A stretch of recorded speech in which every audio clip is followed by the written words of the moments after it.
everybody. Welcome back to Stitching Big Things with Hallie. I'm Hallie. Thanks so much for joining me again today. Today is Friday, January 15th, 2021. I want to welcome any new viewers to my channel. This is a channel about cross stitch. Hopefully you're in the right place and hopefully you'll find some inspiration here. And if you're a returning viewer, thanks guys for spending some time with me again. It's been a good week. We had an unusual event that happened this week. For those of you who don't know and haven't been with me before, I live in Texas, kind of the eastern part of Texas. And on Sunday night into Monday, we actually got 3 inches of snow. So super, super fun, super unusual. That doesn't happen very often here. The last time we had a snow day was 3 years ago. We got some ice and it didn't warm up, and so we were out of school for a couple days while the ice melted. This time we had no ice. It was all really, really wet, heavy snow. As a result, it stuck to everything. It stuck to all the trees and the power lines and the roofs and the houses. It was beautiful. Made it for a winter wonderland. It was just gorgeous. And it snowed most of the day Sunday. Really wasn't till Sunday evening when the temperature started to drop that it started to accumulate on the roads. Here in Texas, we do not have any snowplows because snow is not a common thing. And certainly if we get any, it's never usually a large amount. This is the most, I've lived here 12 years, 3 inches is the most I've ever seen here. And I'm from up north. I grew up in Illinois, lived in Minnesota where 3 inches is nothing. But we just have no way to deal with it here. So there's no snowplows. They will put some sand or maybe some cinders. We've even seen them go so far as to put gravel, which really doesn't work very well on kind of slippery intersections. It kind of just doesn't really work very well, but they don't know that, and so they try, and so and nobody knows how to drive here. So if we get any kind of ice or snow, it basically just shuts the entire town down. So it shut our whole region down because it came all the way through, and it did go on into Louisiana. It just stops everything. So everybody had a snow day, everybody had a day off of work, so it was really nice. I will insert a picture here of my kids.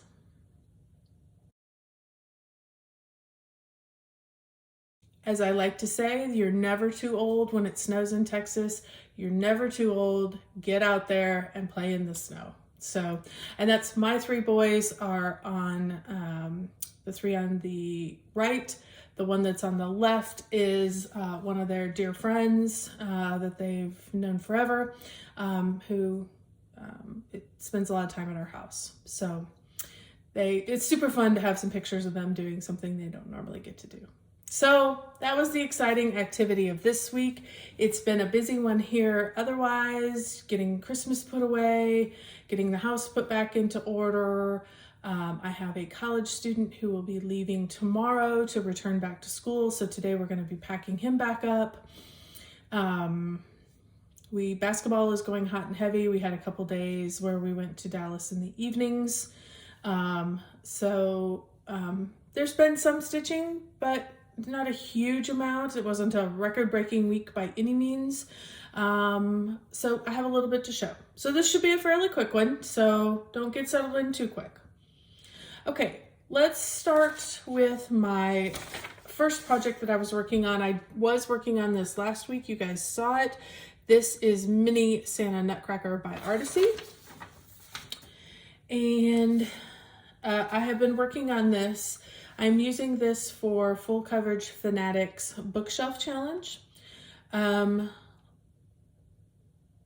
There's 3 books for the January's books. Pride and Prejudice, The Great Gatsby, and Little Women. Basically, you take the number of pages in the book times 100, and it gives you the number for the total for the month. I had completed Pride and Prejudice and The Great Gatsby. Sorry, I'm checking my notes just to make sure. I completed both of those with Pentatonic and the other project that I had. And then I wrapped up a little bit of The Great Gatsby with this Nutcracker. Then I used it for Little Women. This one is requiring 4,400 stitches, about 4,500 stitches. And so I got quite a bit more put in. Because I know it's kind of hard to tell, I added a lot more little off-whites, light grays in through the hair. I'm completely done with the hair now except for just the plain white. I also completed all of this in the bottom part of his hat. Those were same colors that were in here. So this that's in here is just plain B5200. That's what's left to go in this, in his hair. So I'm saving that because that's wonderful stitching when you're, watching a movie that you don't really want to be messing with your pattern. If you're doing a little travel stitching, that works great for this as well. So the other part that I worked on, I did add quite a bit more up through here. So I'm almost complete up in this top row, except for a little fill-in of white. And then of course I started with the blue, and I did start down with the cheeks and the face. So I got tired of working in whites and light grays. So added in quite a bit more and got quite a bit done. So I think I ended up, let's see, about 3,000 stitches got put into this.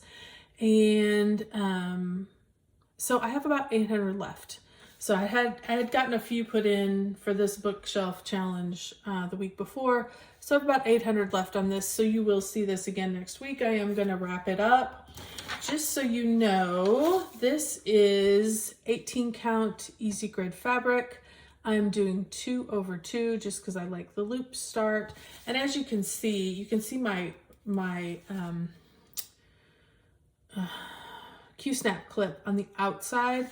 The reason I'm doing that is this is almost just like, if I don't put the grime guard under it to hold it, it slips out from underneath. This is a little older piece that I have, and it slips out from underneath there. I put the grime guard on, and then that's pretty short and pretty close to slipping out, it actually holds it in place. So that's a helpful hint. If you're ever finding your piece is just a smidgen too short, and you can see it's kind of coming apart here, but I do have it clipped up here where I was working. So it was taut up here. It's not quite so taut down at the bottom. So helpful hint to you out there. So that's that one. Like I said, you will be seeing that again next week. But after that, I kind of was like, I need a little break. I need to do some non-full coverage. And I really just wanted some fill-in and some easy stitching. So that didn't require a lot of pattern. So I grabbed my Christmas Afghan, or my Halloween Afghan. Sorry, I already did the Christmas one. This is the Halloween Village Collector Series Afghan by Stoney Creek. This is a bad picture on the front, so I'm going to let you see a good picture. That's what it's going to look like. I have completed one, and I was working in box 2, and I finished box 2, and I moved over into box 3. You'll see I kind of have it in the middle of the 2 right now, just because I did need to move the clip. Where I started was I had the bird all outlined. I had this all outlined and kind of segmented off. And I really needed to just do a bunch of fill-in on the bird. So that's what I did. I filled in all the black bird. When I stopped, it was kind of about here on the black hash patterns there. So I also extended those, added in his feet. Put in, this is the top of the star, got a bit of the top of the star in with that, and just decided because of ease of stitching. I mean, it's super simple. It's just a straight line. And then these are super simple. You get into a nice rhythm and it's just da da da da da. And so that's what I was continuing to work on, just because it's quick stitching, no patterns required. You just get in and go. So I may work a little bit on this. I don't know. I also may be done for a little bit. I do have many other non-full coverage patterns that I need to work on. This one I got about 1,252 is what my note says. Put in, and that was 2 days, so 2 evenings. So, so that was some good progress made on that one. I'll probably put that Afghan away, pull out something else that needs a little love. Okay, I have just a small amount of haul this week. Kind of wrapping up some of our fabric clubs. This is the last piece of fabric that comes from Mystic Fabrics that I get. This is Haley's Garden.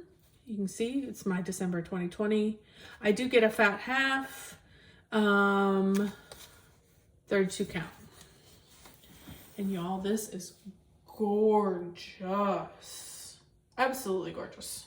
I was blown away when I opened this up. Just gorgeous. So I don't know what I'm going to put on him, but whatever is going to go on there, it's going to be beautiful because those pinks and browns and greens are absolutely gorgeous. So super happy with that. That got wrapped up. And then you guys know my love of bags.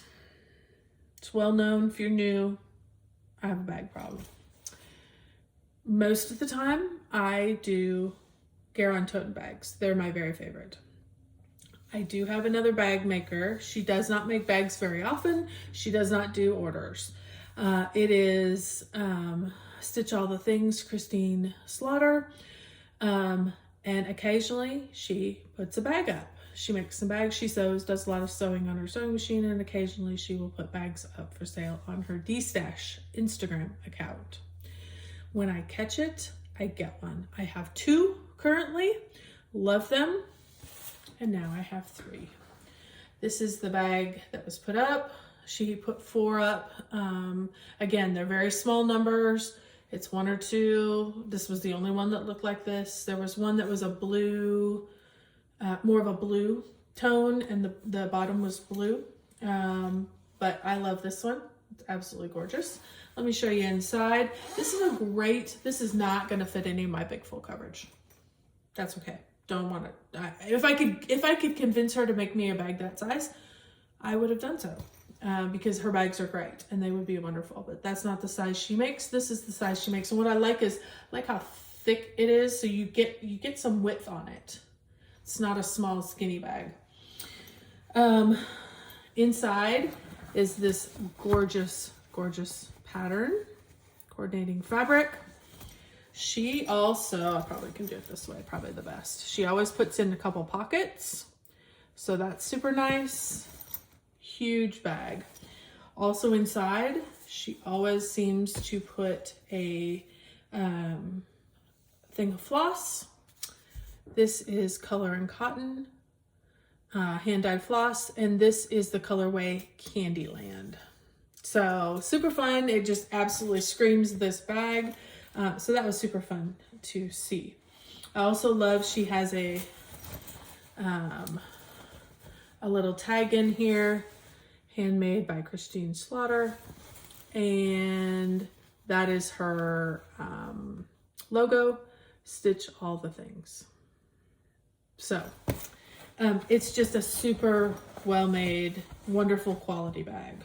I love this bag, even just, to use for other items, not for cross stitch. But when I do have a smaller project, when I have an ornament project or an ornament series that I'm working on, these are perfect. So, like I said, she doesn't do it in any kind of routine way, but if you get onto her Instagram D-Stash, very occasionally, there is no rhyme or reason, there's no notice, I have it set on my notifications and it pops up. I happen to be not doing anything the moment she started posting, and they go really fast because it's one bag. Okay guys, well, that's it. I'm gonna wrap up here. It's been a short video. Thank you so much for hanging with me. Plans for next week. I am going to work on Mini Nutcracker with the bookshelf challenge. I'm going to finish that up with the stitches that I need left there. I'm also going to work, I'm doing for Full Coverage Fanatics, the 21,000 stitches in 2021. I'm going to use Cookie Fairy, so you'll be seeing that. When I broke it up, it's about 1,750 stitches a month if you break it into 12. I know December and November are shorter months for me stitching wise. I learned that this year just because, you know, we're busy preparing for the holidays. So I'm going to shoot to do 2,000, 2,200, somewhere around in there a month to keep me ahead on that particular challenge. So because you can work ahead on that one. So you'll be seeing that. I am going to get some more non-full coverage. I don't know which one I'm going to choose, but we'll definitely do that. Sorry, that was my printer that's sitting right here that decides to do its own thing. So, all right, well, let's wrap it up. Thanks, guys. I will see you next week. And just remember, keep stitching those big things.